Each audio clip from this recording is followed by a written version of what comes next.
we designed it to be to democratize data, right? Because when we first started Caldy, the call center, the biggest expense that we had was skip tracing, and it just, I mean, it's crazy. And then everybody we tried, it was like there was wrong numbers all over the place. Right, you have to scrub. Yes. Yeah, and so I went. And we started this, verified skips, and then there's a whole process to that, where we verify it with caller ID data, and then we organize it, sort it by highest probability relatives, likely relatives, and the lower probability, and then color code it and do all that. But that process has taken so long that we were sitting on all this skip trace data, and I just heard so many people complaining about the cost of it and stuff. Then I was like, okay, we're gonna spin up our sister company, Penny Skips, and name aptly so, because it's literally a couple of pennies for a skip. Are they tier 1? Because somebody told me there's tier 2, tier 3 skip tracing. Well, I mean, maybe if you get like Pakistanis or those foreigners doing it,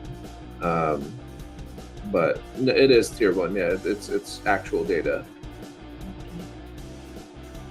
Thank you. Data comes predators and data. The thing about it is nobody, including even the predators, they have the best data because they know everything about us. They don't know everything, because think about like your carriers. Let me make this post real quick, and then I'll explain this. Give me a second here. Yeah. Promoting Jeff Smith's thing here. Did this thing load? It didn't load. What the heck is this?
Sunny in here? Hey, Sunny, can you give me that artwork? You drop that in the thing for me real quick. I'm trying to create a Facebook post. Just chat it to me on WhatsApp, please. Or drop the file so I can download it and upload it real quick here. Hey, welcome everybody. Happy Thursday. Just waiting on people to trickle in here. Jeff will be in here shortly. That message right.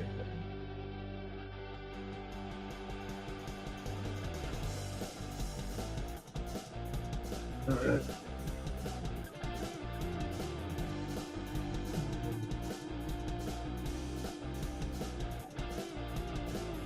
How was everybody's day?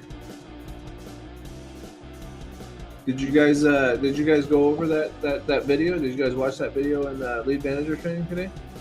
Halfway through. Yes. Yeah. You guys didn't get all the way through. Yeah. Did. Yeah. How was it? Fantastic. I finished watching the rest of it, and I'm gonna watch it again and transcribe, because there's gold nuggets in there we need to get into our vocab, you know. the whole idea of solving a problem. We've said it before, I mean, in different ways, but the way he puts it and the tone and everything, I thought was a great presentation. It sticks in your mind. So we are problem solvers, not salespeople. Yes. Yep. There's a lot of nuggets in there. Like I mentioned, I was out and about, so I couldn't, I wasn't able to take notes. But when I came back to my desk, I started to rewatch it and try to pull some of those. But it's an hour long, so I just these days, right now, at the moment, I don't have time to go through it twice or three times. But collectively, we can, So. Yep. Hey TJ, I'm driving. Can you send those notes that I wrote on that other?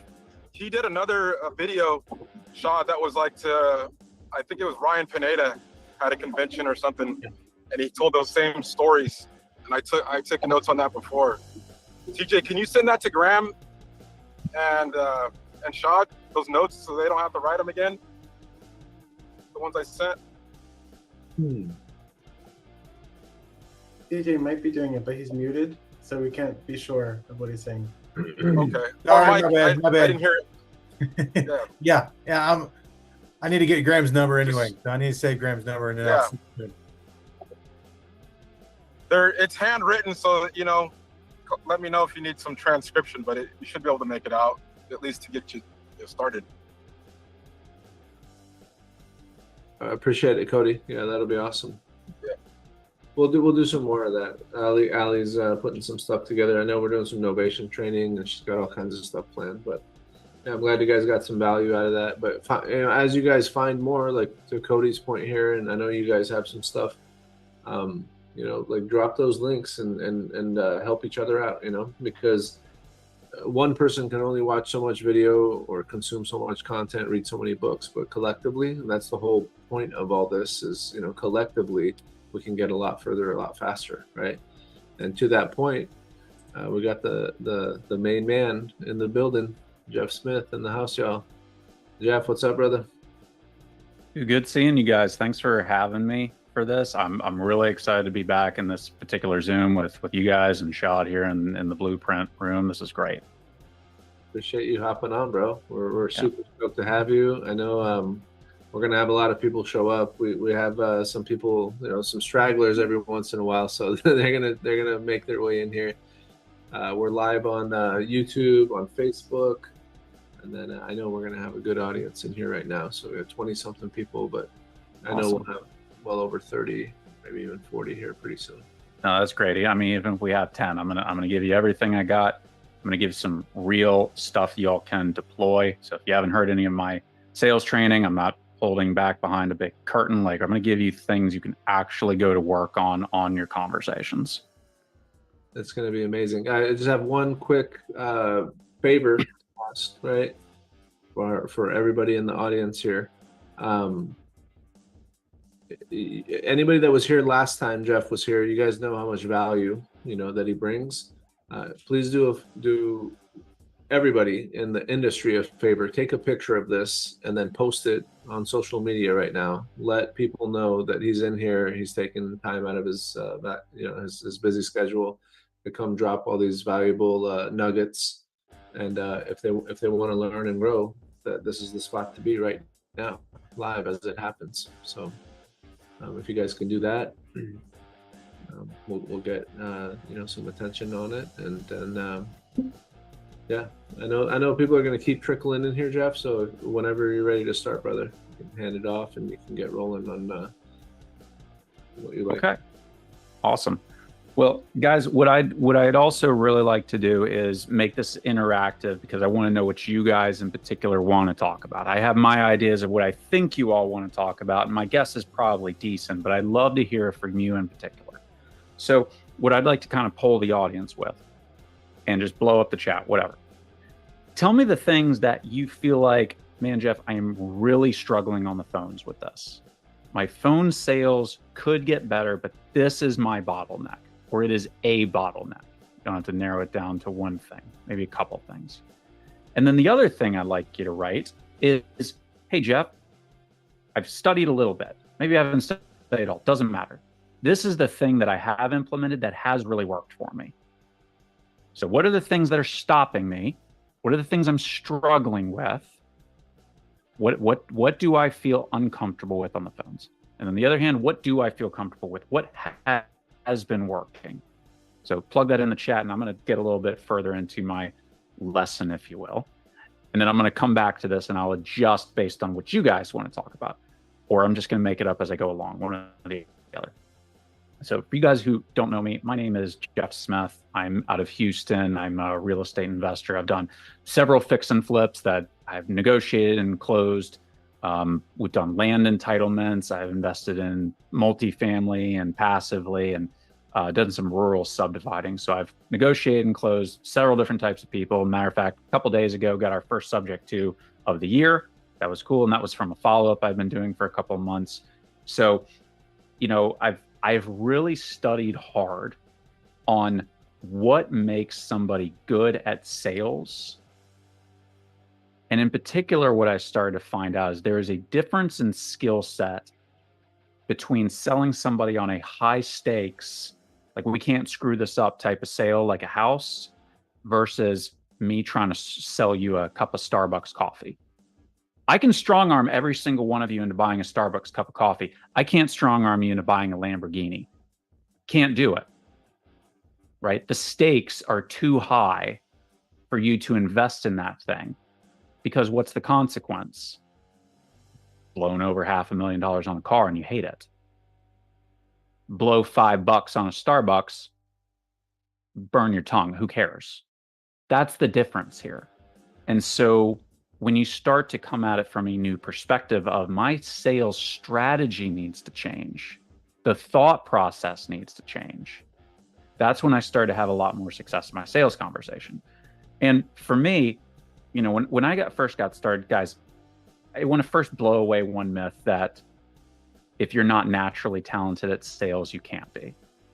This is a myth. This is a lie. Are there some people who are kind of more naturally inclined than others? Sure. Okay.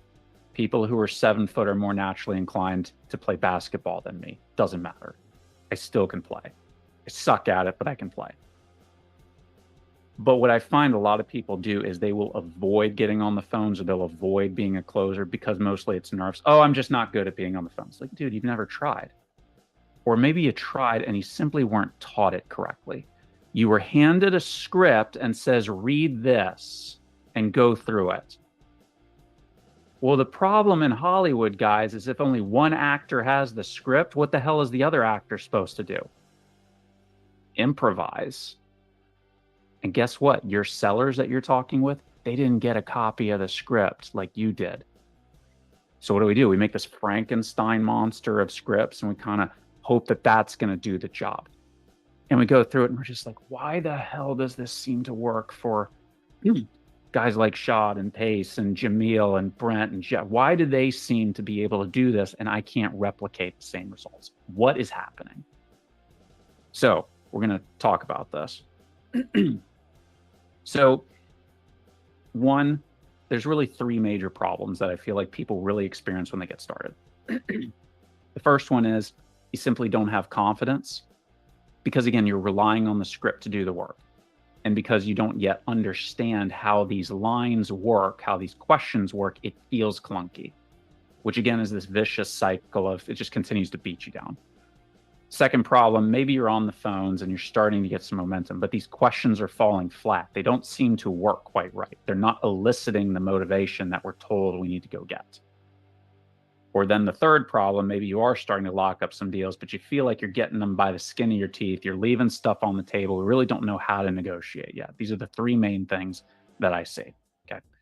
So the first thing is I want you to first realize your job as a closer really boils down to these 3 things. 3 things that you got to remember if you're going to be a closer. Number 1, your job in this is to diagnose problems and prescribe the right treatment. Your number 1 job is to diagnose problems and prescribe the right treatment. not the treatment you want, the treatment the seller needs. A lot of people get into creative finance. It's all they want to prescribe. I had a guy, he came over, he's like, Jeff, I want this house and I want the seller to take sub 2. It's like, does the seller need sub 2? Well, no, I don't think so. It's just what I want to do. Well, then why the hell are you prescribing chemo to a patient who has a cough?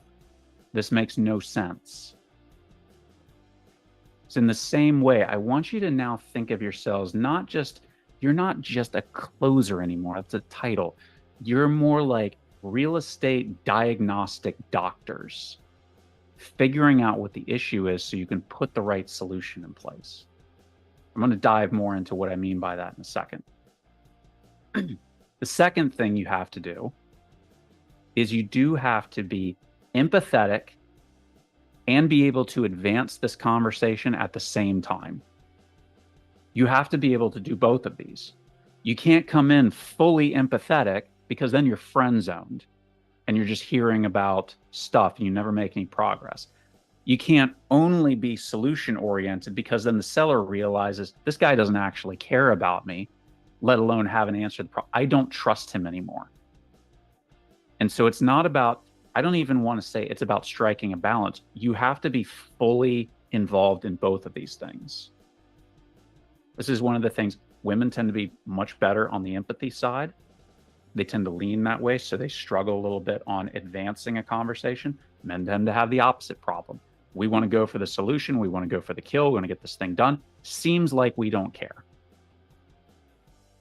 This is a problem. So you have to have both of these things. If they feel like you don't care, you don't get trust.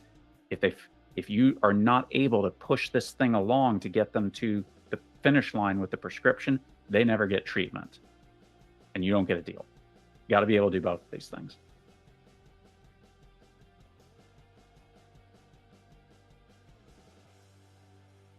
All right. So those are the first two things you have to be. And then the third one, crap, I had this written down. I had this written down and then like my mind got blown. So I'll rewind back to that later. Let's go back up to the doctor analogy. It'll come to me in a second. Imagine this. Imagine you walk into a doctor's office and you've gone through all the initial questions from the nurses, right? You walk into the exam room. You're the first patient of the day, but for some dumb reason, the doctor's still 30 minutes late. Nurse is coming in. How old are you? How tall are you? How heavy are you? Are you pregnant? Are you taking any medications? You go through this litany of trivia questions, right? And what's the reaction we have when we're going through this exercise? What the hell does this have to do with anything? I came here because my leg won't work anymore. I can't run. And you want to ask me about the last time I took a Tylenol. Or you want to ask me if this other, like none of this is relevant to it just irritates us. We don't know how to say it, but we're kind of trusting in the moment, like we'll roll with it a little bit. And then the doctor comes in and you go, oh, thank God. And what is the very first question the doctor asks? What seems to be the problem today? What seems to be the challenge you're facing? What is concerning you? What is dissatisfying you in your health today? What is it about your life that you are not happy with that has brought you here? Notice these little keywords I'm doing. What is your concern? Where are you dissatisfied? Where are you struggling? What is the challenge? What is the hurdle? What is the obstacle? These little keywords, guys, this is what I teach my students. What it does is it naturally forms the questions. So the focus is not on you and trivia questions. The focus is now on your client. Your client, your seller, the agent, whoever it is. Hey, Mr. Jones, take me from the top. What is it about this property that's been your biggest concern? Man, okay, so the tenants have started bothering you. What is it about the tenants that has been your biggest challenge? Okay, you haven't heard from them in a while. So if you haven't heard from the tenants in a while, what is the biggest obstacle to getting this rectified? See, by using these little keywords, it puts the emphasis on what they feel is the problem, what they don't like, so that you can find out motivation. And you also notice, as I did this little imaginary conversation, this is how you dig deeper into motivation. No longer will you accept, I'm tired of being a landlord. Dude, everyone who's a landlord is tired of being a landlord. You haven't discovered anything. I want to sell because my tenants are annoying. Welcome to landlordship. They're all annoying. Like, tell me something new, right? And I always do it a little funny because I like to take things to the extremes, because I think when you take examples to the extremes, it makes sense. If I've got 200 houses and all of the tenants are annoying, why is this one house stood out in the crowd? That's not going to cause me to sell one house out of 200. Oh yeah, the tenants are annoying me. Dude, all 200 tenants are annoying you. Why this one? That's why we go into deeper motivation. That's not a good enough reason for you anymore. You as a closer, you watching. So instead, go, okay, the tenants are annoying you. I understand. Or whatever they say, it doesn't matter. So tell me more about that. What is it about that particular aspect that has gotten under your skin or dissatisfied you? That's how we start to drill down into the motivation funnels. Everybody see that? That's how you do that. Let me also give you another reason why this is important, because a lot of you are asking questions about tenants that you think are about the dissatisfaction of it, potentially motivation, but you're not. I'm going to show you why. Probably a lot of you are saying, oh, is the place occupied by a tenant? Do you have a tenant? How much is left on the lease? What are they paying right now? How's it going? What kind of maintenance costs do you have? These are all fact-finding questions. Let me show you the difference here. Imagine I was selling a security system. Imagine that the seller had a security system on the house. I want to take us out of the real estate space for a while because you can see this vision. Here's two questions. I want you to hear the difference. Is the security system affecting your bottom line in your income? That's question number one. Just mentally hear this. Is the security system affecting your bottom line in your rental property? Now hear the difference on this one. Are you dissatisfied about the security system affecting your bottom line? I've asked two totally different questions with one word. The English language is both magical and stupid all at the same time. How much is that security system impacting your bottom line? Yes. Yes, it is. How much is it impacting your bottom line? It's impacting me about $150 a month. Are you dissatisfied with the security system affecting your bottom line? No, it's the best money I've ever spent. Well, then who cares about the price anymore? You see that now? Are the tenants behind? Yes, they're behind. Are you dissatisfied the tenants are behind? No, I can finally evict them. Oh.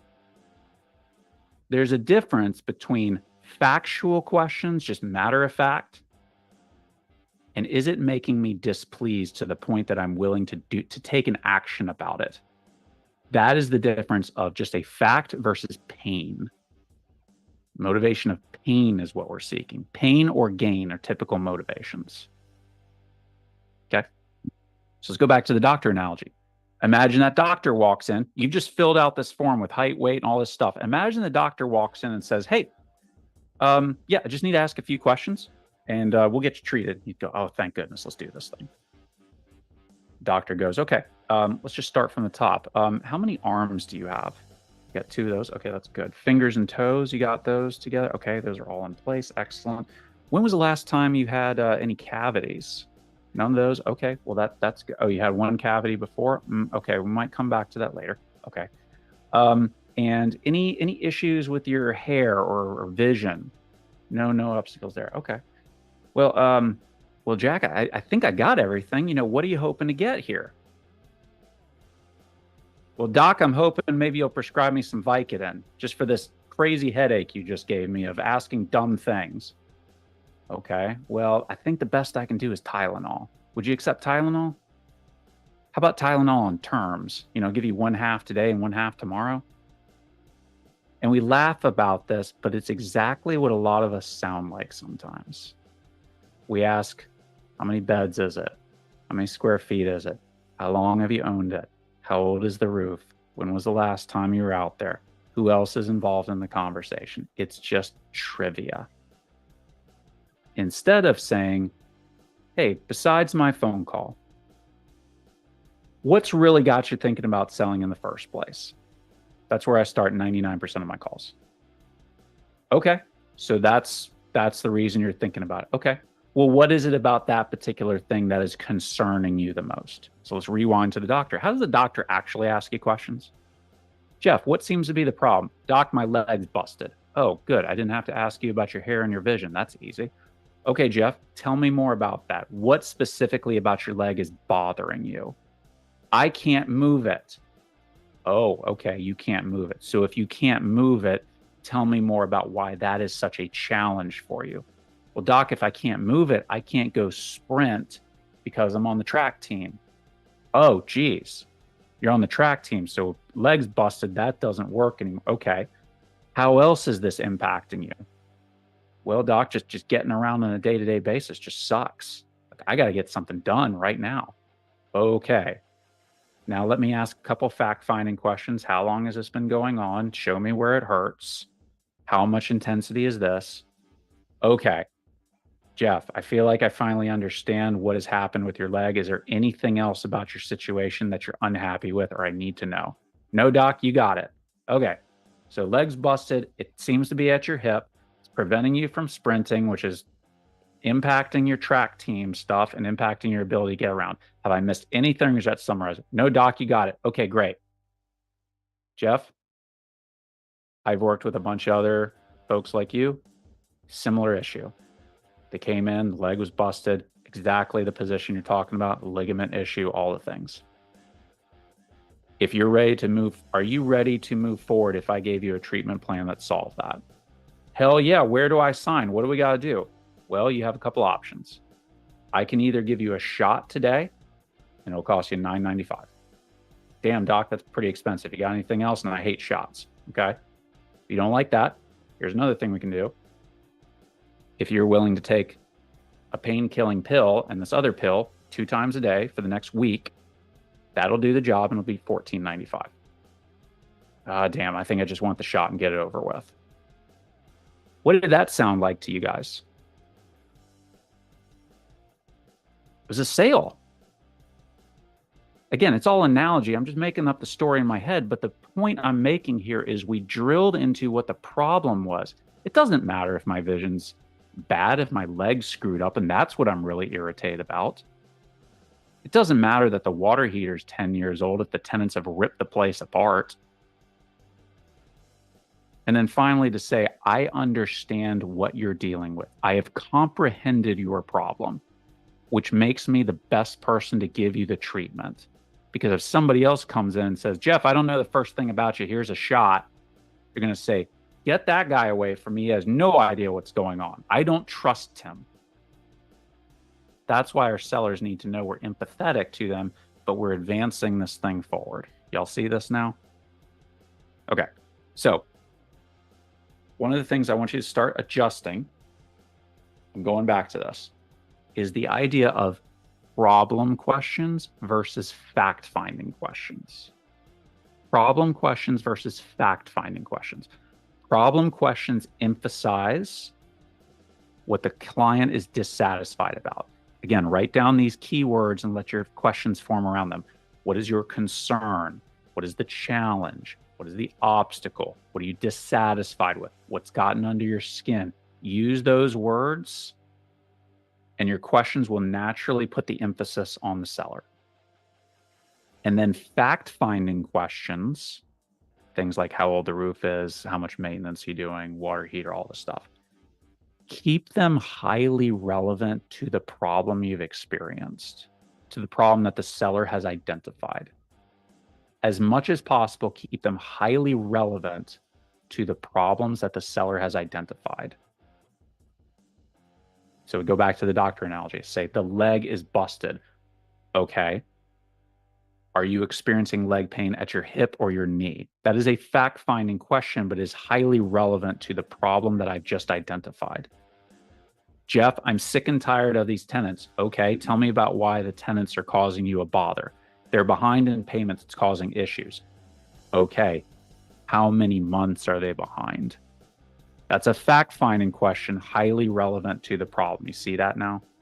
That's how they tie together. What most of the time we do in our scripts is it's full of fact-finding questions, and maybe there's even a block at the top that says, go through the pain funnel. And you're like, that's not helpful. It doesn't tell me anything. How many of y'all have seen that script? It's the dumbest thing. Ask questions about motivation, go through the pain funnel. And then we never told anybody how to do it. That is why you guys are having problems. If that's where you're having problems in your script, you're like this big black box of nothing. It's because you weren't taught what problem questions are, which I just explained to you. Problem questions are how you elicit motivation. And then when they give you a response, Jeff, I'm selling because I'm tired of the tenants. Again, you are no longer taking surface level explanations. That is not good enough. Okay, tenants are annoying. I get it. Tenants are annoying, 100% right. Tell me more about why these tenants are such a concern or such a challenge for you. You will be amazed when you do this 2 or 3 times, just how deep this rabbit hole will go. Next thing you realize, it's not about the tenants because they got bills to pay and that mortgage is getting behind. Yeah, the tenants are annoying them because they're behind on payments and now I'm filing bankruptcy. It ain't just the tenants being annoying.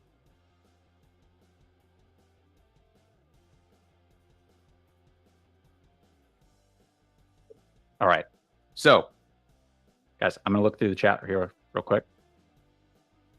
How many of you, I kind of poll the audience here. How many of you are familiar with or have executed something like these problem questions I'm talking about?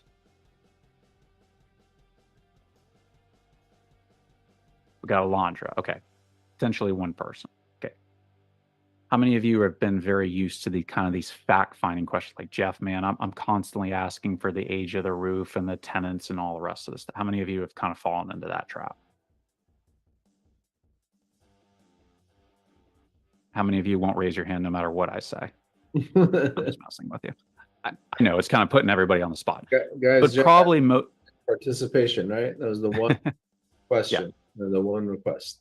Yeah, participate full out. But all of us have experienced this. And our issue is that we do this and we think we're making progress. But really, guys, we're just throwing darts and we're hoping we find out, is it your arm bothering you? No. Is it your neck bothering you? No. Is it your leg bothering you? Yes. Ha! Best closer alive. Got it. That's called dumb luck. But when we just leverage the English language a little bit and put a couple keywords in the right spot, it forms the targeting mechanism better so that the sellers can start to explain to us, this is what I'm motivated about. This is my pain. This is my pain. So one other thing I want everybody to kind of understand here, I brought this up earlier, is that we don't prescribe solutions that don't align with your client's problem. I know a lot of you are in creative finance, PACE, even if you're not, doesn't matter. We've all heard this. There's always a shiny object of some kind. Novation could be the last one. It doesn't matter. There'll be something next week. And we want to start playing with our new toy that we just got, right? I want to do subject twos for the rest of my life. In Q3, I executed 15 deals. 3 of them were sub twos. In Q4, I think we did about 12. 3 or 4 of those were sub twos. What does that mean? That means 75% of the people I worked with were happier than hell with a cash offer, and that was the thing they needed. That was what they needed. Sub 2 was not the answer. So be okay with that. It's like, God, I'd love to have this house sub 2, but that's not what cures them. And it's not what they're going to accept anyway. They won't. Why would they? Jeff, I know that your leg is busted, but man, this new brand of chemo is awesome. Everybody I give it to is really happy with it. I'm not taking that. Why not? Because it doesn't help me. It doesn't do what I need. Oh man, these people, they just don't understand medicine. We would all laugh in hysteria at this. But there are some people who do this. Jeff, I don't understand. Like, the benefits of sub 2 are just astronomical. For you, is it mostly beneficial for them, or does this other solution do a better job? All right. So, guys, what is the thing? I'm going to look up here in the chat a little bit. So again, type in the chat, what is the thing that you feel like you are struggling the most with in your sales calls? Graham says, gaining respect and trust within the first minute. Yeah. Yeah, it's a good one. How do we build up rapport? Not useless rapport. Let's go about that. Alondra's increasing urgency. That's a good one. Cody says, I'm uncomfortable transitioning or even starting the conversation with going after their problems. Oh, that's a good one.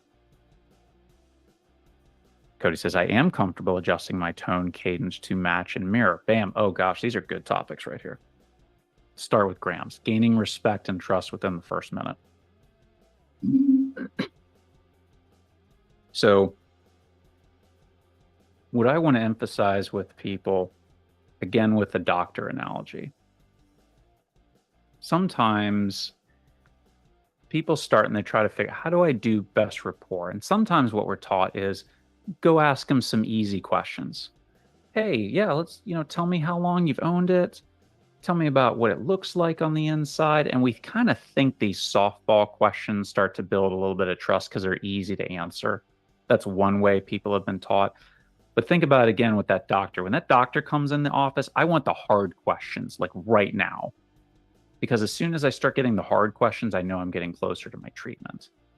So if anybody's like, I'm shying away from asking about these concerns, these problem questions that Jeff's talking about, again, think back to that doctor. You want the doctor asking you again about your height and your weight, or do you want him to ask you, where does it hurt, and tell me what's really bothering you? Which one do you want? You want to explain what's going on. So be confident that that's what the seller wants to. The other thing I've started to notice as far as getting respect and trust is I will have a very consistent intro, and my vocal timbre and tone is always steady. And I really emphasize that no matter what this person says, I'm not getting rattled. They can curse me out if they want to. I just assume they're venting about somebody else. It doesn't hit me anymore. Sometimes it does out of annoyance. I'm only human. But that's really where I try and direct that energy. The other thing, Graham, that'll help you is the concept of advancing the conversation. When I got started, guys, I didn't feel like I was gaining a lot of rapport and trust because I didn't know where I was going. I'm on this call. I have this script. I still don't know where I'm supposed to go. I'm supposed to have this conversation, but what's the next step here? Because they don't have a copy of my script. Now what? So one exercise that you can do, so everybody's got hopefully you got your pen and paper. Everybody got pen and paper ready to go? All right, I'm going to give you this concept. You're going to write this down. Super important. If you forget everything else, there's two things you should take away from today. Everything else, write them at the top. Number one, problem questions. I swear if you guys go out of here and you don't remember what problem questions are, I will come through this Zoom and slap you. And then Shad will probably do it just a minute afterwards. Problem questions. Start tweaking that and use those as early as possible. Concern. What is the challenge, the obstacle, the hurdle? What's gotten under your skin? What are you dissatisfied with? Use those key words. Your questions will naturally form around them. Okay, it's number one. Please take that away. Okay. Next, down your paper a few lines because you'll probably take notes, and you should craft your own questions. Okay, don't just take those keywords and say, okay, cool, we're done. Like, go write down the ones that you can. Okay, part two, the concept of advancing the conversation. concept of advancing the conversation. This was such a huge breakthrough for me when I first got it. Do you guys know, you ever hear anybody talk about like a one-call close? Call them up one time, you close it. How many people have actually done a one-call close? Not many. You can probably count them on one hand. One call close, one hand. Ha ha ha. Here's the point. I don't want you to see a one call close as like this ideal like thing of perfection. The lesson I want you to take away from a one call close is that you will not artificially stop yourself from taking this conversation as far as you possibly can. Again, I'm going to take this to the extremes. Imagine if somebody got on the phone right now with you, $1 million house, and they got on the phone and said, Jack, I will do whatever it takes to get this house sold. I will stay up until midnight. I will bring my mortgage statement. I want barely anything I just have to get the hell out of here. I will 200,000 cash. If you tell me that right now, you got it, I'll do it. I'm not going anywhere. You want to sub to, I don't care. I have to sell this house. The amount of motivation and intensity, again, I'm taking it to an extreme. Would any of you want to get off this call, or would you be willing to stay up till midnight if that's what it took to get the contract signed? You'd say, hey man, we're going to get this done. Let me put you on hold for 5 minutes while I call one of my business partners and we're going to get this thing figured out. Okay. Okay. That'd be great. Shot. Oh my God. I don't know what to do. This guy's freaking out and I have a deal. Please help me. But the point is, you keep pushing this thing forward. You wouldn't get on the phone with this guy and said, okay, sounds like a really interesting house. When can I follow up with you? Follow up for what? But we do that a lot of times as newbies because we're not sure what that next step is. We don't know what the next step is, right? Well, I know I got to comp it and I got to underwrite it and then I got to close it. It's like, yeah, but what about all the other stuff? So under your concept, advancing the conversation, I want you to write this down. I want you to think through the process from your very first call to the moment that you sign that contract. From your first call to the moment that you sign that contract. What is everything that has to happen to make it to that point? Everything that has to happen. I'll give you a few examples. We obviously want to find out the motivation. We potentially want to get some photos of the property, find out what the condition of it is. We want to figure out if there's a decision maker involved, if there's an attorney, if there's a realtor, how many other people are involved. We need to get them into the conversation. Is this inherited? Okay, we need a copy of that will. We don't have a will. Okay, I need to know who the family members are. All these things would have to happen before we contract, right? Okay, we got somebody who's, in a medical position. Do we have power of attorney? I'm going to need a copy of that. Do you need is in your process, do you want a home inspector to go out there? In our process, we send that out after contract, but whatever, it depends on whatever your process is. What else needs to happen? We got to comp it. We got to underwrite it. Do I want to send that? Do I want to grab one of my end buyers to take a look at it real quick? What is the complete set of things that has to happen to get to close? What you will find a lot of times is this varies by motivation list. Like a foreclosure is like, hey, I'm probably going to need their mortgage statement. I'm going to need the arrears. I'm going to need the logins. I'm going to need power. I'm going to need blah, blah, blah. I'm going to need all this stuff. Probate, we're going to need a copy of the will. We need the family tree. We need all that. Owner occupant, place is a hoarder house. Okay, probably not as many steps. But when you have the whole roadmap laid out, now when you're on the phone and that guy is desperate to get a deal, you're not panicked to say, I'll follow up with you. You're saying, okay, so our next step here is, can you snap a few photos of the house? And while you're doing that, I'm going to give my partner a call. Don't hang up on me. We're going to get this thing solved. I'm going to ask him to run some comps for me. Shad, brother, you got my back? Hell yeah, I got your back. What are we doing? Here's the situation. Jack, you still there? We're still interested in buying the house. Yep, I've got it. I got the photos over to you. Looks beautiful, right? So when you have that, Graham, then you're going to have more confidence in what you're doing, because when we have doubts about where we're going and what our goal is for the call, particularly red personalities get pissed. Maybe you dealt with a red personality before. I don't even have to describe what a red personality is. Y'all already know what it is. Red personalities are not angry by default. Red personalities get angry when they feel like the other person doesn't know what they're doing. So by cataloging all these advances, now you're in a position to say, I'm an equal with you. I'm on equal footing. You don't have to be a billionaire, but we're on equal footing. And I know, and I have a goal of this call. I know where I'm going. That calms a red down. That also helps build trust. Just like that doctor, the doctor knows where we're going. I don't entirely know how, but the doctor seems to have a method and that we're getting there together. Okay. Alondra Brown says increasing urgency is something. So to increase urgency, you have to identify, quantify, and amplify the consequences of not solving the problem. Identify, quantify, and amplify the consequences of not solving the problem. This is how I got this sub 2 days ago. He was saying at first, I'm just going to leave it on the MLS for another 30 days. Dude, you've already had this thing listed for 2 months. How much money in the mortgage have you had to spend so far? So I've had to spend $1,200 a month. $1,200 a month for 2 months. That's $2,400 he just lit on fire. Yeah. Imagine this thing goes on for another month. That's another $1,200 gone. Even if you get a buyer, they're going to take another 30 days to close this thing down.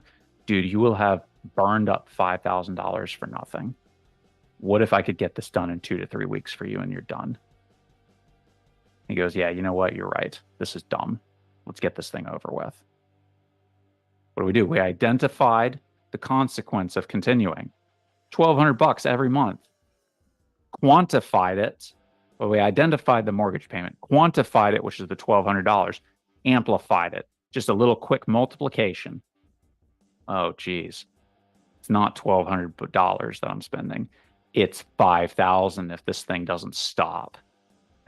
That's how you increase urgency. The pain has to be amplified to where they say, oh my gosh. If we're talking about this again in March and I haven't done anything, whew, then it gets worse. Consequences.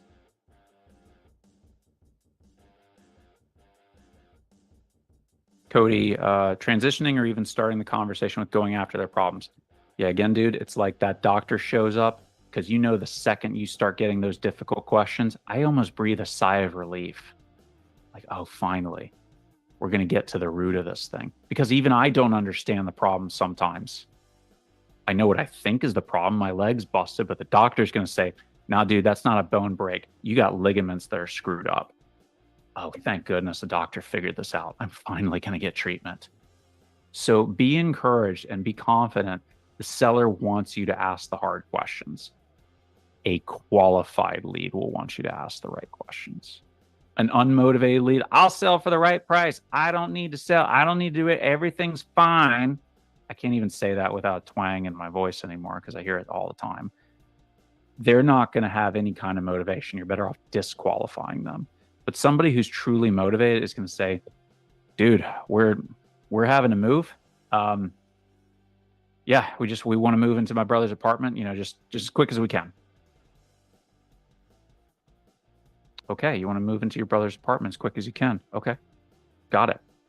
Sounds like there's something bothering you about this. What is it about this house that's causing you the major heartache? What is the major concern? This actually happened. Well, Jeff, really what this boils down, we haven't gotten behind yet, but we feel like we're going to in another month or so. And we really don't want that to happen. We don't want a foreclosure to happen. One question. And how many of us are used to this idea? Oh, they want to move. They want to move. They just want to move in with family. Cool. We're done here. one question more, and all of a sudden you realize we have a potential foreclosure if we don't do something. That's why these problem questions are so important. So, Cody, I know it feels uncomfortable at first because we feel like we're being nosy. A motivated lead wants you to know the problem. I want that doctor to know where my leg hurts so I can get treatment. An unmotivated lead does not care about you in the slice. Like, no, you called me. Just give me an offer. I don't give a crap. The price is right. See, I can't even do it. Price is right. Can't do it.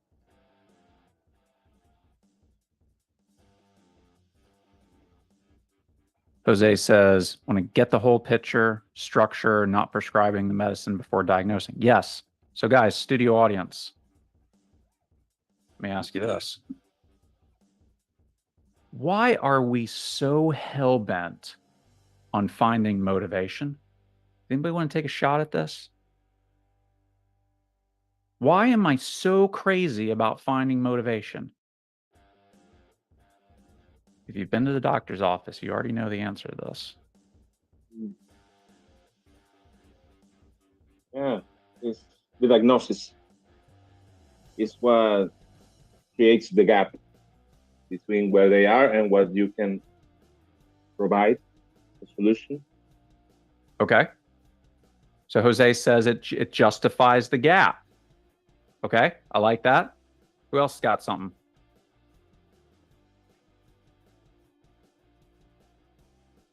If you have assessed their pain points, then that will be a reason for you to give the options to the solution of their problems. There. I am a nurse, so I know what it is. Diagnosis, assessment, treatment, triage. Yes, correct. Guys, the reason we go after motivation, yes, it's a negotiating tactic. But more importantly, when it's time to deliver your offer, the reason I'm so successful in delivering my offers is because when I have that time, I say, here's how my solution perfectly aligns with the problem you're experiencing. So when I pitch sub 2, they're just like, oh my God, that does exactly what we needed to do. How the hell did you do that? Yeah. This gets you the money you need to get out of here. This takes care of the liens that you're worried about. This gets me the house so I can pay you more so you don't have to come out of pocket. Lanella, if we can do this, how do you feel about moving forward? So where do I sign? So it's not entirely about saying, you got all these problems and you're a moron, therefore I'm at this price. It's about saying, my solution solves this pain and it can be yours. And here's how it works.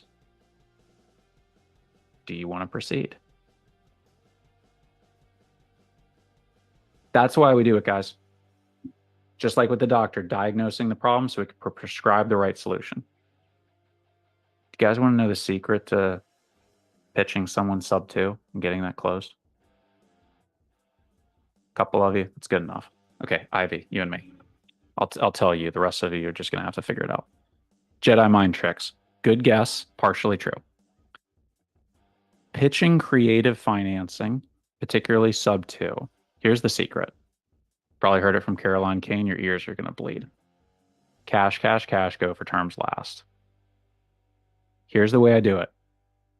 I introduce them. I say, listen, let's look at a few options together. I want you to have the full buffet, and we're going to talk about the pros and cons, and I'll give you my recommendation. I already know I'm going with sub 2. I already know this is the right prescription. They don't know it yet. Complexity shuts down people's brains. I want the simple solutions to go away. So I first go, okay, look, whether it was me or anybody else, you wanted to walk down the road of a cash offer. We open door number 1, you're probably looking at X. And if you took X, what would happen? Man, Jeff, if I took X, I'd have to come out of pocket like $10,000 to sell my own house. Right. See, I already knew the answer to it. Like, that's right. So let me ask you, Amanda, Could you write a check for $10,000 to do this? I'm going to ask her, can you do it? Because if she says yes, well, guess what? We're going to do the cash deal. She says no. Okay. So that's not a viable option. Let's shut that door. So cash option is off the table. Let's go to door number 2. You could try using a realtor. Now, here's the thing. Realtors, they typically try and bump you up like 10% of what they can really sell it for. That's just what I've observed from other families. I see this all the time. But then the problem is not only they're 10% high, but then they come down 10% on pricing, maybe 5 on a good day. But then 6% commissions go away. Then their closing costs go away. We basically tell people from fair market value, you're probably best taking off about 10% to be safe. So even if your house could sell for $350,000, take off 35 grand of that. But then the next problem is this.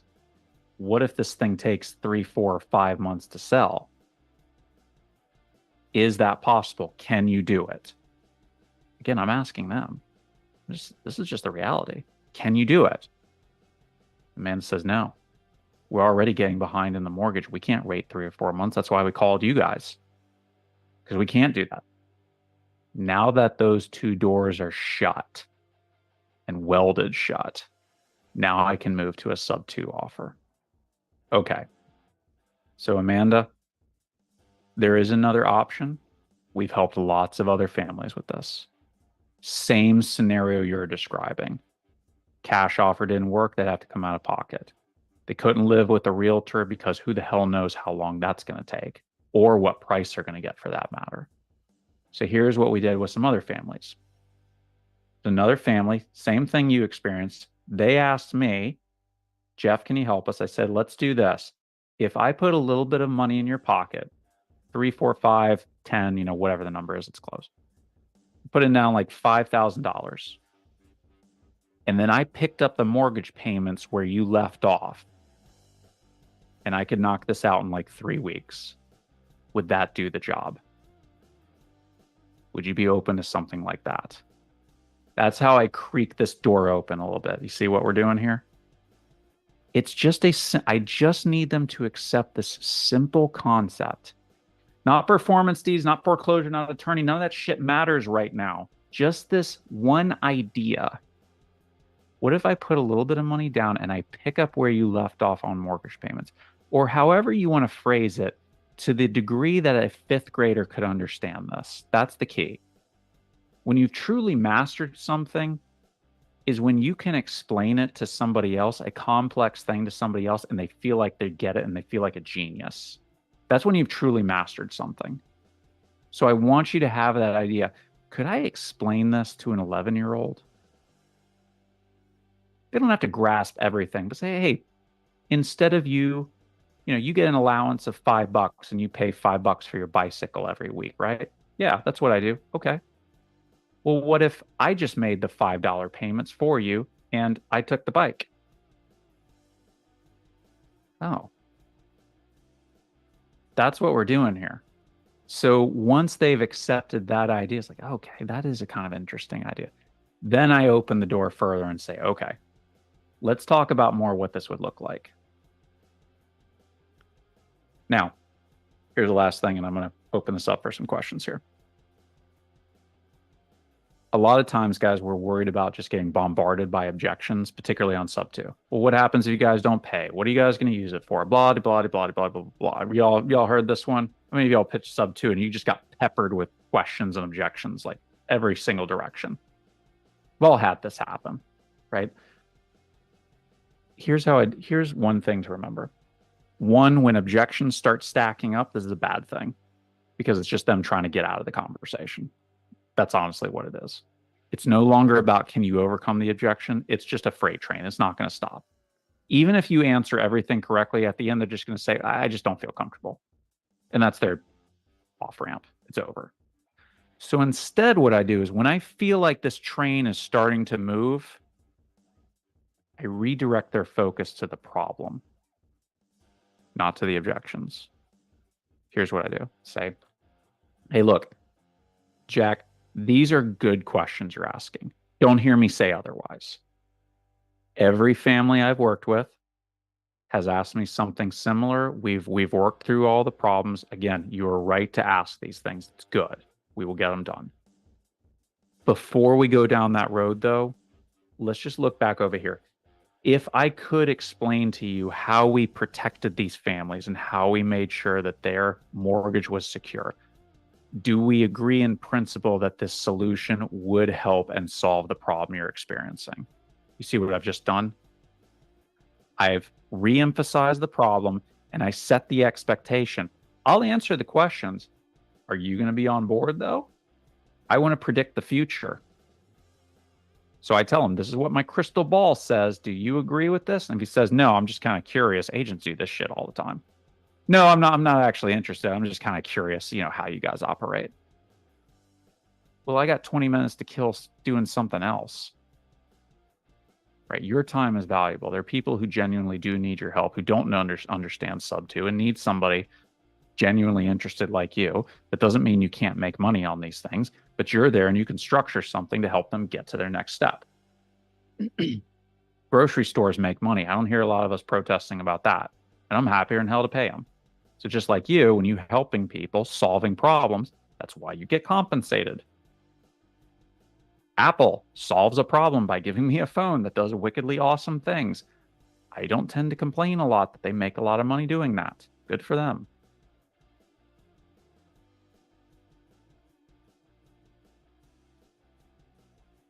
All right.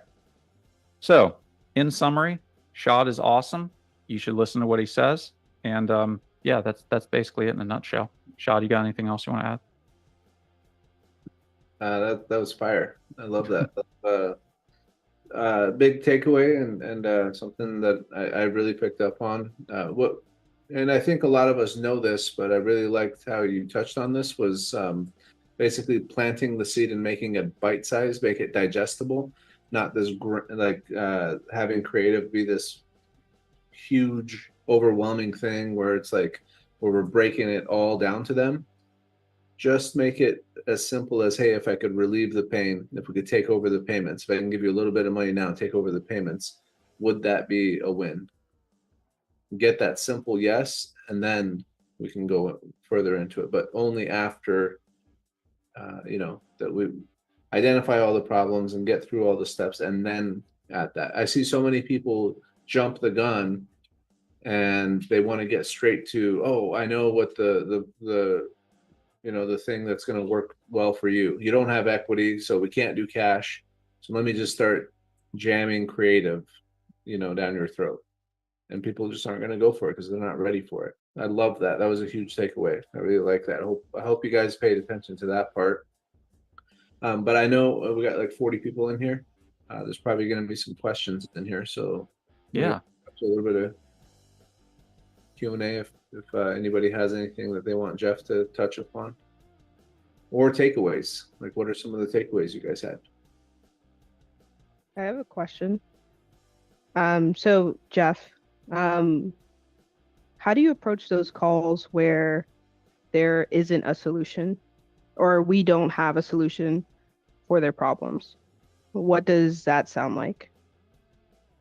So this is it we don't have a solution but they have a problem, or we don't have a solution because they're unreasonable? So let's both I'll can answer be them true. both. Yeah. So I have sellers occasionally who say they have reverse mortgages on their property, and the reverse mortgage is at a point they can't get out of it. I don't have a solution to cure everything. And maybe that means I got to study a bit more and I got to work harder so I can help more people. That happens so rarely. But usually, unfortunately, what I got to say is, I don't know. Recording in progress. Sorry, somebody's recording. And that is why I am now a proud sponsor of Coca-Cola. So yeah, Alondra, like there are certain folks that, well, and think of it this way too. It also isn't mandatory that you have to be an expert on everything. So if somebody calls me, like they had like a commercial property that was half burned to the ground. It was like a retail I don't know anything about that. Maybe I know somebody I can refer them to, but I don't have that solution. I can't study everything. So maybe I have somebody I can refer them to. And that might be the best I can do, is warm them up as a lead for somebody else. Or like short sales, for example. I personally am not a fan of doing short sales. Like the paperwork sucks. So I'm like, hey, I think this is the solution. I'd like to introduce you to this group who specializes in helping people. They do an amazing job, right? And I just tee them up. Same thing with like a realtor referral. I make plenty of money off of realtor referrals. If it's $1 million house and it doesn't need a drop of paint to go live, do you think they're going to take my 70% offer? Absolutely not. They just need a kick-ass realtor who knows how to handle luxury real estate. I've made some big checks referring that. It was the right prescription. Now, maybe Alondra, that's like, well, isn't that a solution? Like, yeah, it's a solution. It's just not one I provide because I'm not a realtor. I just do that instead. Now, as far as people who are just like totally unrealistic, like there is no solution because they're just out there in the stratosphere, you know, I'm probably disqualify them as a lead. There's no motivation. There's no problem to be solved. It's like the person who keeps coming into the hospital begging for Vicodin. It's like, dude, you're just a junkie. Get out of here. You don't actually have a problem that mandates this. Get them out of your system. You don't need to. Now, that's different, unfortunately. Now, here's the one, Alondra, maybe we're also hinting at. Jeff, what about the people who are heading to foreclosure and they will not get out of the way of this oncoming freight train? I'm sorry, guys. There are some people who just refuse to help themselves. No matter how much you holler and scream and you try and pull them off the track, they will just stay there and they will get run over. And it is tragic. And sometimes there is nothing you can do. There is a guy I am dealing with right now. His auction is a month away. I've been speaking for him for a month already. I know he's going to lose his house because he's convinced he has $100 million in crypto. Somebody scammed him and he has lost his family. He's gone through divorce. His kids won't talk to him. He's basically a gambler. And I can't talk this guy down off of losing his house. He's going to lose every dime he has and his family won't talk to him.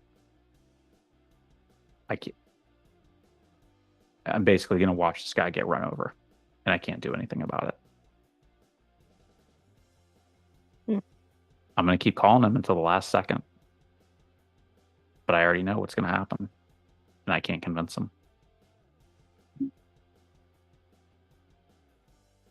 Okay. Yeah. I guess sometimes it's just hard to reconcile with the fact that, you know, you get these people to open up, they tell you their life story, all the pain that's going on. And then at the end, you're not able to provide like a solution or even point them in the right direction. So that makes sense. Give me an example of what you've experienced. So there's a woman in New York. She has this rental property. It's rented out. 2 of the units rented out. There's an illegal unit, and there's a guy in there with acute hiccups. He won't move out of the property. She's been trying to get him out for 2 years, and she's already spent probably 30,000 on another eviction for another property. Mm-hmm. So in addition to paying for the eviction on another property, she has this guy in this place in an illegal unit that's making it impossible for her to sell on the open market to a retail buyer because no FHA, VA, they're not going to buy that type of house with the guy who won't get out. So she's Is the illegal, bleeding. when you say the illegal unit, like it's an illegal tenant or it wasn't permitted when it was built? The unit wasn't permitted by the city, so Okay. it's not supposed to be there. Okay. So the guy's living there, and so she's bleeding money every month. So not only did she have the eviction in another property, the taxes keep increasing, the water bill keeps increasing, and then in her own house, she has multiple units. That tenant destroyed the place, trashed it. She kicked him out, and she's scared to So- re-rent it. So here's the thing. This is what you're not going to like. There actually is a solution for this. there is always a price to everything. The solution may be resulting that she cannot be restored whole. That those $30,000 that she spent to try and get this out are just gone. There is a number at some point that somebody will buy it. It may not result in her getting fully restored from all that money she spent. Does that make sense? Yeah. Well, then on the other side, though, cash doesn't work because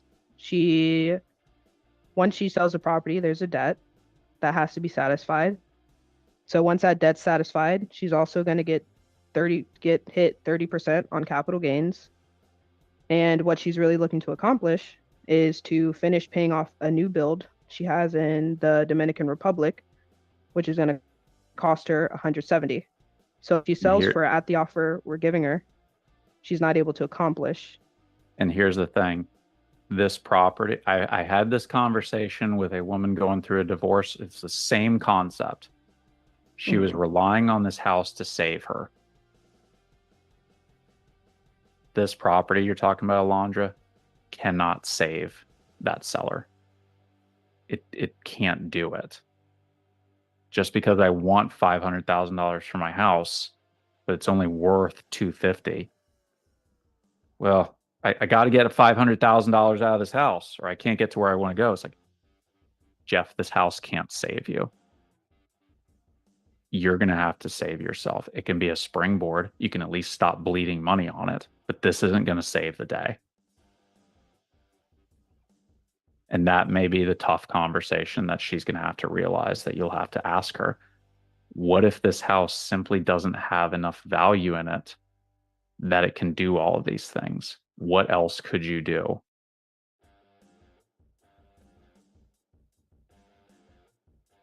That makes sense? Yeah, it makes sense. Do you have a price that you would buy it? Well, we're at MAO's 500,000. Seller's does she want? asking 730. Okay. You do have a solution. You do have a solution. Like, you can do it. You can solve the problem. But look, lady, I'm sorry. This property is not going to cure cancer. It can't.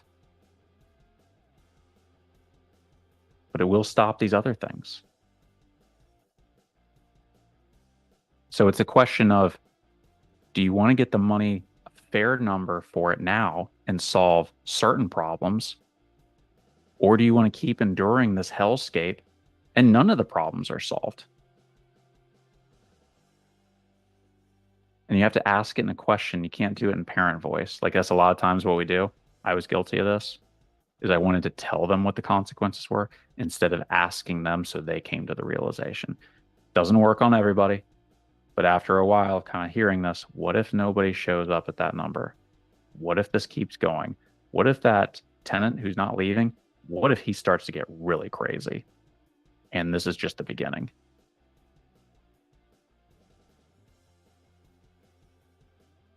Okay.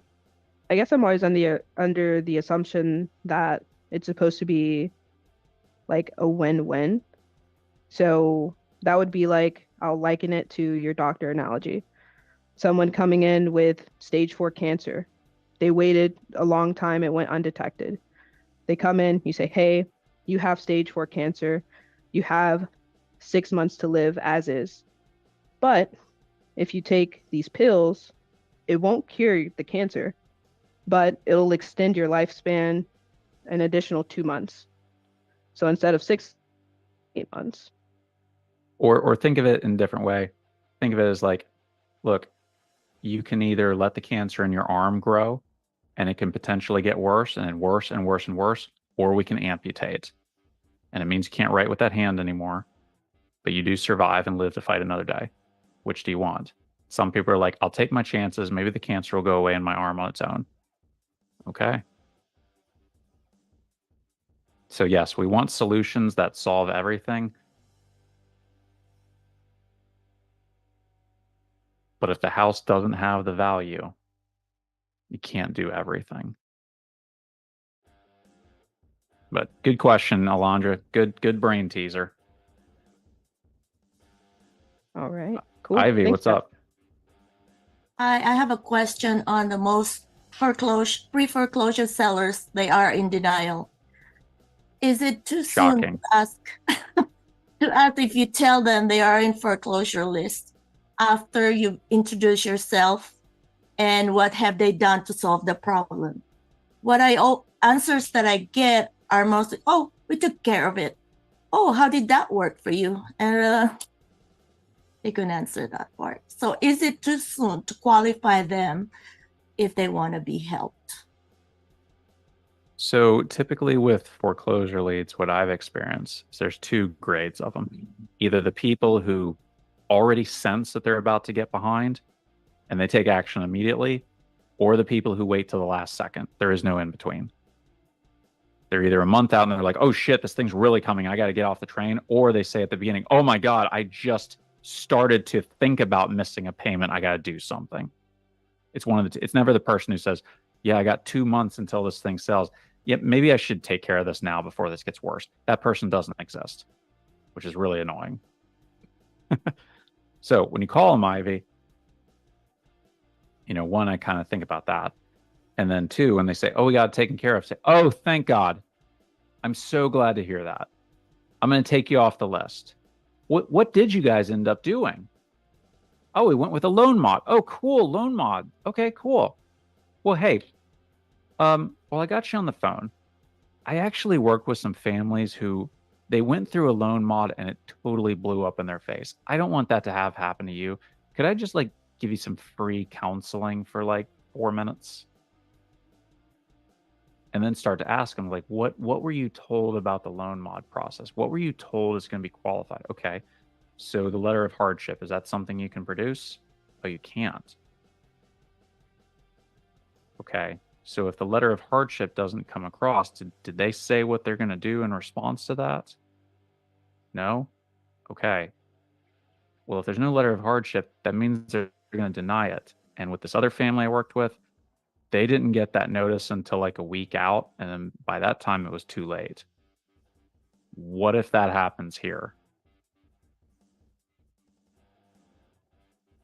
So that's the way I would pivot, is to get the person out of the mindset that you're chasing them now. Oh, you got it taken care of. Okay, cool. Hey, let me take you off the list here. But while I got you on the phone,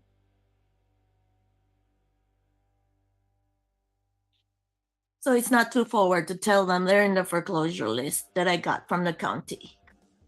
no, because you're the 6,000th person to have told them that. Okay, copy. Now, Thank you. what I sometimes will do, I've experimented with this. You can do the kick in the door approach, which is, hey, the reason I'm calling, I see this house is on a foreclosure list, and I really want to take the time and see if anybody's talked you through your options. We help families get through it. Or there's the other route, which is the generic one, especially if you're calling multiple lists. And you say, hey, the reason I'm giving you a call, we're actually buying properties in this particular neighborhood. Thought you might be interested in selling. And they talk, and they won't admit it. So what I'll sometimes do when I know it's a foreclosure, I'll say, hey, I just pulled this up on Zillow, and I'm not sure, maybe this is a typo or something. It says auction here. Do you know what that means? Now it's not me accusing them, it's Zillow. I've had one instance where the lady was like, oh my God, that thing's still up. I've been fighting the IRS about this for like the past 2 years. It's totally bogus. No, good. I didn't offend you. She ended up being a buyer. So that was nice. Does that help, Ivy? Yes, very much. Thank you. Thank you for sharing. You're welcome. Mr. Jose Blanco, how's it going?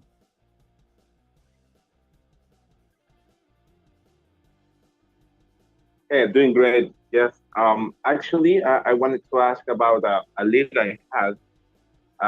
That he had they bought a land, okay, a lot to build. So they asked for a construction loan, which is short time, and that construction loan is about to end on April. So they want to sell, but the price is too high, and they can't, they can't do subject to because the term is too short. So when you say like when Alandro said that there's sometimes that we can't provide a solution for them, this is one of the cases. So I was just like, what can we do with a lead like this? How can we lower his expectations to a price that actually solves his situation? He said like, I don't mind refinancing. If I don't sell it, I refinance it and I follow, So I was like, what can we do in these cases? Like, how do we create the gap? Right. So guys, this is unfortunately one of these instances, especially when we say like, Jeff, their price is too high. How do I deal with it? Well, this is why when you're cold calling, you contract 1 in 50 and not 1 in 1. This is why with inbound, it's 1 out of 10 to 15 and not 1 to 1. There are some people who they just have unrealistic expectations no matter what you tell them. There's this one guy I'm dealing with, Lake Jackson. He is hell-bent that he can get $200,000 for his house. He's like, okay, I got offers all over the place. I got offers up to my eyeballs. I was like, and how many of them are written? He goes, well, none of them, but they tell me they'll do it. I had one guy tell me 205, and how many of those are written? Well, Jeff, none of them, but I'm sure any day now. It's like, Larry, we're going on 3 months of this crap. You sure about this? And there is nothing I can do, Jose, to change that guy's mind. So, again, the way to talk with him is say, look, here's what I can do. Here's what I can't do. I can't pay as much as you're asking for. If I could pay you $10 million and buy this lot, I would do it. I'd be bankrupt. They can't do it. So look, you can either do option A, be delighted to work with you. This is what I could pay in cash. Or you do need to refinance this thing. Those are your choices. Which one do you want to choose? Do you want to let the cancer grow or do you want to do the amputation? It's your choice. And if they just want to stay with the way things are, there is no mind trick to this. Yes, I have a lightsaber behind me. It doesn't actually cut anything. I have no force powers.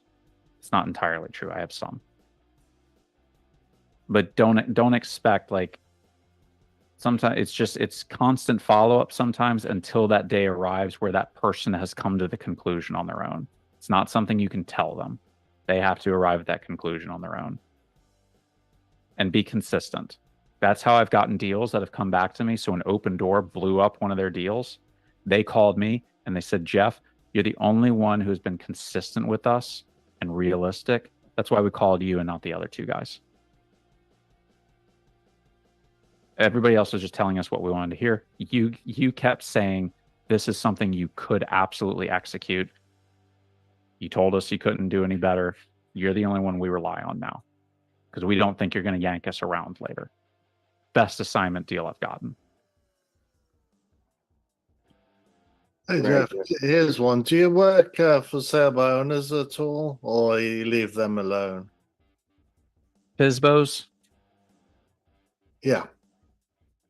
Typically, I do not chase after FSBOs unless it's a highly distressed property. I have executed one FSBO deal. I assigned it, but it was after Hurricane Harvey in Houston. So the only thing they had was a bandit sign. I was lucky enough that it was an inherited house and the house was destroyed. I mean, it's kind of a funny way of saying lucky. But the point is, it was a motivated family who was not expecting much. They just wanted to liquidate it. Well, so if I'm calling... Yeah, gotcha. Sorry, I interrupted. Yeah, you're basically leaving them alone then, really. 99% of the time I'm leaving. I do not chase FSBOs at all. Yeah. But the times that I did chase FSBOs, that house had to be highly distressed in the photos.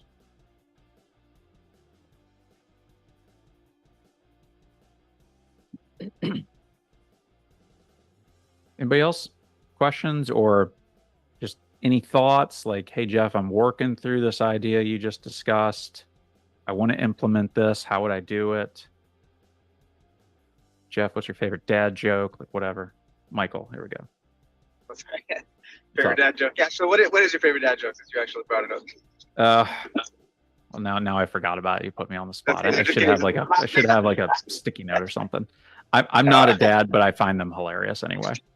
My best friend, he's actually a zip line tour leader guy.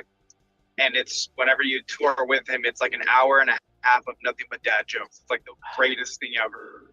And every time I go on, I'm the only one who laughs, maybe like one other dad. Maybe I should probably hit him up. No, I just wanted to say I do pre-foreclosures. I door knock, right? I door knock more than I cold call them. But the identify, quantify, and amplify is like huge because it's a really good framework. It's a really good takeaway. Because I noticed whenever I'm in front of a homeowner, you know, I use the Sandler submarine, right? So for anybody else who's calling, it's like I always, it's like, well, I'm mid conversation, even though I'm trying to be present. In my head, I'm like, okay, where am I in the submarine?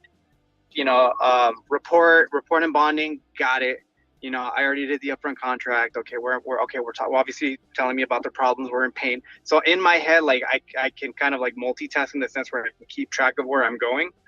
But I always have trouble with conversions in the sense of like I can identify the pain, but I am working on now I'm looking at this little framework, quantifying and amplifying it. I always have a problem with the amplification of their problems because I talk to a lot of homeowners where I'm like, well, you know, they're like a month out and then they're like 3 weeks out and then they're like 2 weeks out from the auction, and I just like everything is there, but I just can't sometimes get it into that like, hey, like we gotta act now. Like I don't know how other way to tell you, but this is good little framework of the IQA. So thank you for that. Yeah. But that was like basically I just want to say my takeaway on that. And then I don't use the F word when I'm talking to pre-foreclosures. I just say like, oh hey, I noticed that there's an issue with the bank. Yeah. You know, just stopping by to see if you know you need any help or if you even know what your options are at this point. Yeah, for sure. Awesome. Thanks for being here. Thanks for the comments. Okay. So guys, I'd like to do something kind of special for you guys. So one of the things again that I mentioned before was the takeaways that I wanted you guys to have in particular. So just for you 35 folks here, the things we talked about, the problem questions and the advances. Okay. So this is a worksheet that I give to my students. I'm going to share it with you guys in the chat. Take this sheet and work it. It is your unofficial homework assignment from me. Call it the questions that don't suck worksheet. And it has all those little keyword, those little buzzwords at the top. Don't share this with anybody else, please. It's just my gift to you guys. My thanks to you all for hosting me. I'm honored that you all would invite me, genuinely. It's very humbling. So this is a worksheet that I work on to help me frame what these questions should sound like. And so I would challenge you guys, take that sheet, start writing it down, start implementing those keywords, and then post in your REI Blueprint group, start tagging each other and say, I just dropped this question and it worked. I just dropped this question, it didn't work. Like start cataloging what is working and the way you phrase it. I guarantee you, you guys will be blown away if you're on the call when you get a motivated seller and you drop one of these questions on them. But then more than that, what this worksheet shows you is we're not done with one question. I'm going to drop like 3 or 4 of them in a row. And I would love to hear the stories of how that happens when you guys start executing this. That's amazing. Thank you, Jeff. Appreciate You're welcome. Yeah. I'm going to give a few minutes for everybody to download that. Did everybody grab it from the chat here? Everybody that wants it there? Mike, I think you're driving. If anybody's driving, we can get it to you guys later.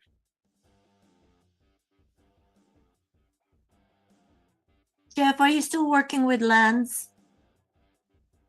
So I have temporarily put land on ice. Okay. And I'll probably chase after it again in Q3. The reason for that was when the interest rates started increasing, what also happened is that the government bond rates started increasing. So when you have a development site and we're going to put in like 100 houses, a lot of that infrastructure is financed by government bond money. So when those rates went through the roof, the pro forma started to get screwed up. So a lot of developments got canceled. And then what also happened is a lot of the big players, like the national house builders, the D.R. Hortons, the Lennars, the Ash, all those guys, what they do is they say, look, all this land got stupid expensive. All these costs got out of control, but we still got to be building houses. What do we do? Well, they buy land 10 years in advance for a rainy day. So what did they do? They just moved on to the dirt they already had. Or they were buying finished lots from local developers that they could get for relatively inexpensive costs. So they shifted a lot of things. When the rates come back, they'll probably get better. In Q3, I am going to chase that again and revitalize it. Right now, I'm very focused on building my own single family wholesale and rehab business. Right now, so in Q3, Q4, we did more wholesales of everything. Now in this year, we're going to do more rehabs. And then the sub twos I contract, we're going to keep those as much as we can or wrap them. That's our plan. Thank you. Yeah, 100%.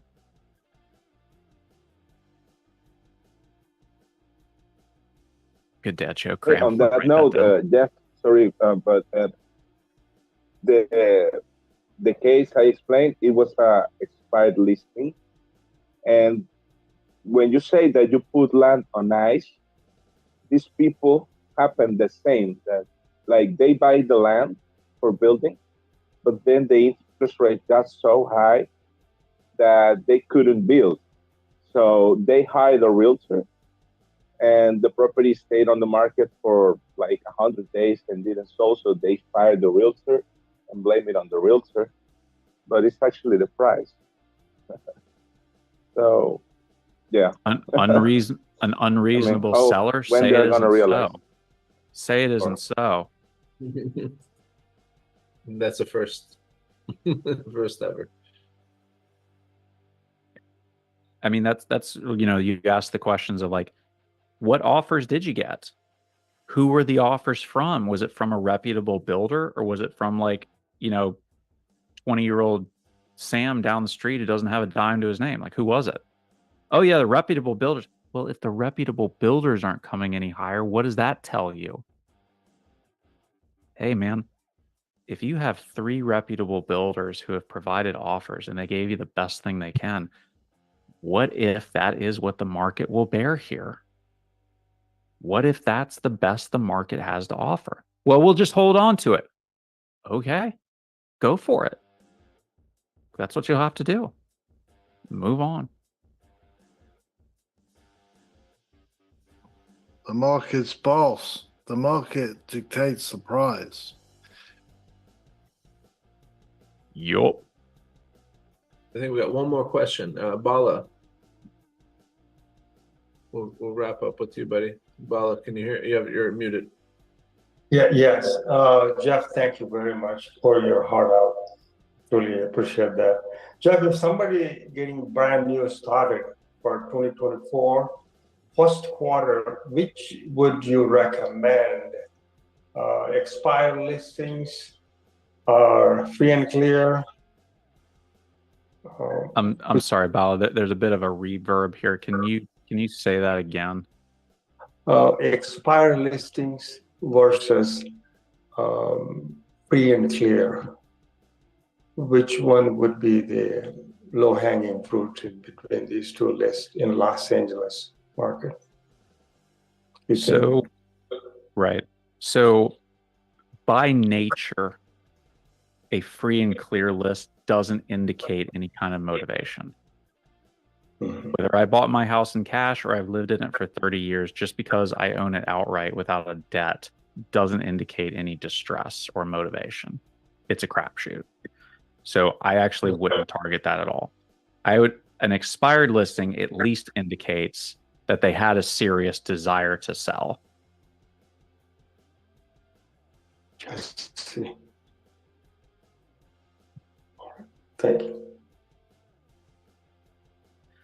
What I think is still working although it's gotten a little bit saturated, the low equity on market.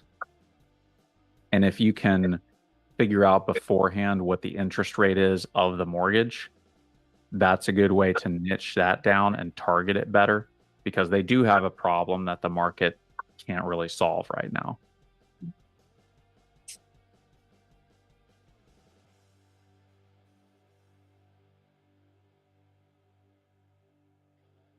I see. Thank you. Any other motivation that you can tap into in addition to expire listing? So if the most motivated list, like if you needed to get a deal immediately, the general recommendation is go after the foreclosure list and door knock it, call it and door knock it. Right, it's probably the best thing to do. The other ways that you target this is by what's called list stacking. So think about it this way: if a house is vacant, is that seller highly motivated to sell? Maybe, not necessarily. If the house is vacant and it's inherited, is that person motivated to sell? Not a bad chance. If the house is vacant, inherited, and on a pre-foreclosure list, how extreme do you think that motivation is? That's the concept of list stacking. So some people are able to do that. That's when you're kind of getting more sophisticated. So generally, but I would just say, for you, Bala, I also very much believe in the idea of when you get started, the goal when you get started in real estate is not to spend as much money as you can on systems and lists and skip tracing and all this other crap. The goal is to get your first deal and get some money in the door. So that's why I believe the on-market low equity list is a good one. And if somebody can get you an expired list and somehow get free phone numbers from it or get inexpensive skip tracing, maybe that's a good one to chase after. Because at least you have the photos, and again, they want to sell. You just don't know why or what stopped them before.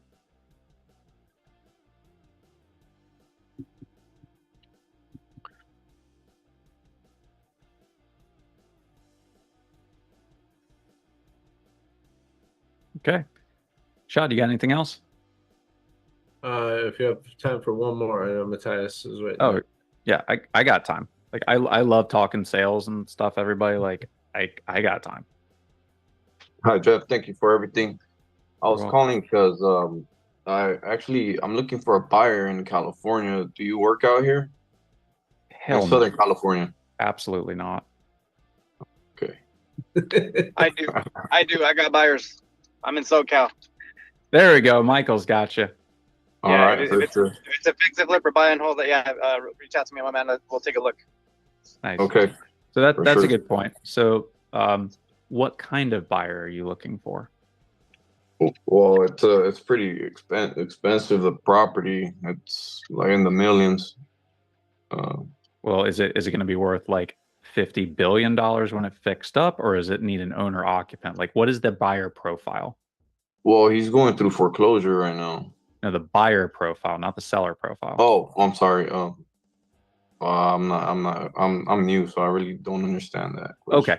No, that's fine. Yeah, just reach out to me, man. We'll get it together and we'll figure it out. Yeah. And so Michael's a good guy to reach out to. But basically, think about this. If I'm putting a property under contract and this thing is like, it's wrecked, like it's a pile of crap, it's probably not an owner occupant who's going to want to buy that. It's probably a fix and flipper. That's probably the buyer that I'm really looking for, right?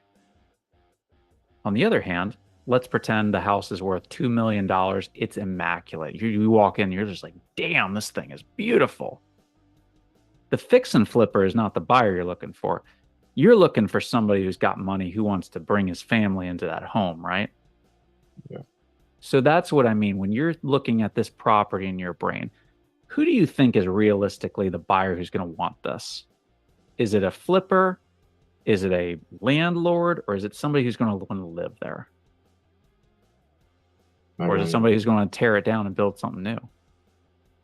Well, the property's not that bad. It probably just needs like cosmetic things. And how much is ARV?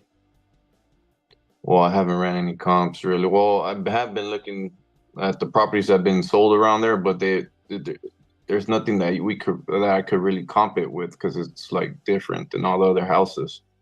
But you said this thing was crazy expensive. Yeah. Well, that's what he put his price, you know. It's like 4.5 million, but I mean, it might be worth that. Okay.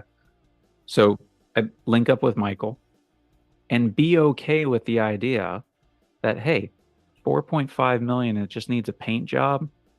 That flipper's not the right person for that. You might just need a realtor who specializes in high-end luxury real estate who doesn't suck at his job. If you can link that person up, you probably get a $15,000 check for your trouble. Okay. So just again, think about like, what is the solution that this seller really needs? Do they need a fix and flipper who's going to buy this thing at 70 cents on the dollar? Doesn't sound like it. Unless they have an urgency. But if they got time to kill, like, man, it sounds like what you really need is a professional luxury realtor who really understands how to sell these things. If I could introduce you to the best one in Southern Cal, can I make that introduction for you? That's how valuable a connector is on high-end stuff like that. Connectors, here's the key. I learned this from Samsung. What he told me was, if you want to be a connector, the best time to do a connector is when you're connecting, again, high-value performers. Somebody's got a $4.5 million house. I got a realtor who performs this job. That's valuable because I'm going to get a $15,000 commission check from that alone. What's not as valuable is when I get a $100,000 house and I'm connecting them with a $100,000 realtor and I get a check for like $500. The value of connectors is at this higher end, solving very complex, high valued problems. Okay. So link up with Michael Barcena because he wants to see if he can help you. And just keep that in mind that may be the right solution for this guy. Okay. All right. Thank you, Jeff. I'll reach out, Michael. Good stuff. Jeff, thank you so much for hopping on here and dropping so many knowledge bombs. We really appreciate you as always, man. This was phenomenal.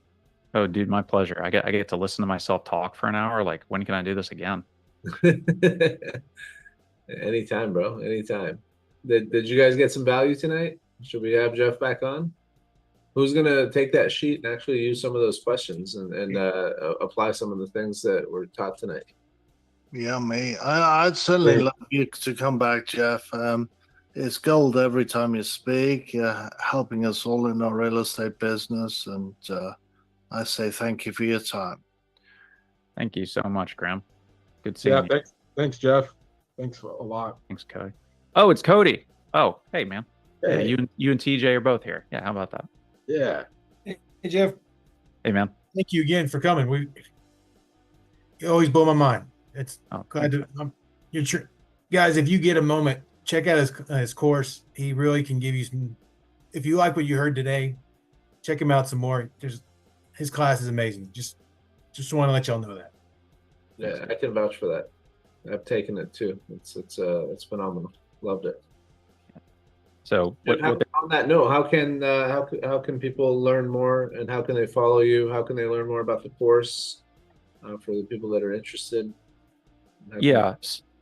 Thanks for that. So, guys, there's a couple things. Here's my Instagram. Here's my YouTube channel. And so what Shad is talking about, TJ and Cody, all three of them experience this. So what I have done recently, last year, I started beta testing this, and I was teaching some guys in Houston Sub 2 how to do sales negotiating, because this was really freaking hard to learn. But I feel like I actually do have a talent and a genuine love for coaching and teaching, and I think I'm pretty good at it. So I have created a sales training course, try to make it super affordable. So TJ, Cody are plugged into it. Shad's gone through it. And really what it boils down to is kind of like that worksheet shows you, it's learning how to ask good questions, not just to hand you a script. Because if I give you a handful of medical instruments and say, have at it, you're gonna be like, dude, I don't know what to do with these things. So I'm going to teach you how to ask the right questions, the concern, the chat, all those things, and then to think through the strategy. How do I get this person to the finish line? How do I push this thing forward? How do I have this conversation? Because here's the problem. If you're relying on the script, you miss so many gold nuggets of what the seller is telling you. Let me give you an example. I don't know, TJ, I don't know if you were on this one. Maybe Cody was on it. So a couple days ago on Monday, we had a call calibration with one of my students there. And we're all talking together. There's like 20 people. And we're listening to this call. And Mo is talking to this guy.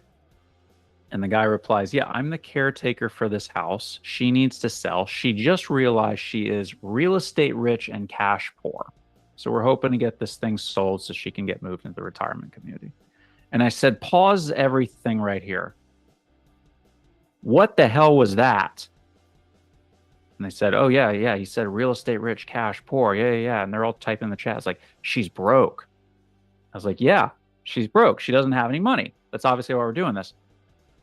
But hone in on something else. Real estate rich, cash poor. Real estate rich, cash poor. Real estate rich. Is that singular or plural? She has a caretaker. We're so hell-bent on this one house, we may have missed something. What if she owns multiple properties? So guys, by having you learn what the questions are and the strategy, now you can focus more on those little things and pick up those nuggets. So Mo will get back in touch with them and find out. But yeah, if you have questions, please reach out to me. Check out the YouTube channel. There's a couple of free modules there for you. Would love to have you as part of the group. And I told TJ and Cody, like, they can say whatever they want. If they say Jeff's course is great, they'll say it. If they think my course is dog shit, they can say that too. But apparently they've chosen the nicer version. I've been through it. It's definitely fire. Absolutely. I can vouch for it. 100%. And Thanks. well, I mean, they're getting, they're seeing it here. So absolutely. Jeff, thanks again, brother. Appreciate you coming on. We'll schedule another one, whenever you have time. I know you're a super busy guy and you're doing a lot of deals, but it's always amazing having you on. Really appreciate you taking time out. Oh, again, thanks for having me. Like, I'm happy to come back once a month or once a quarter, or whatever, whenever you guys need me, just give me a shout. But again, thank you all. Humbled that you would host me. Take care, everybody. Appreciate it, Jeff. Thanks, guys. Everybody have a great weekend. You guys. Thanks, guys.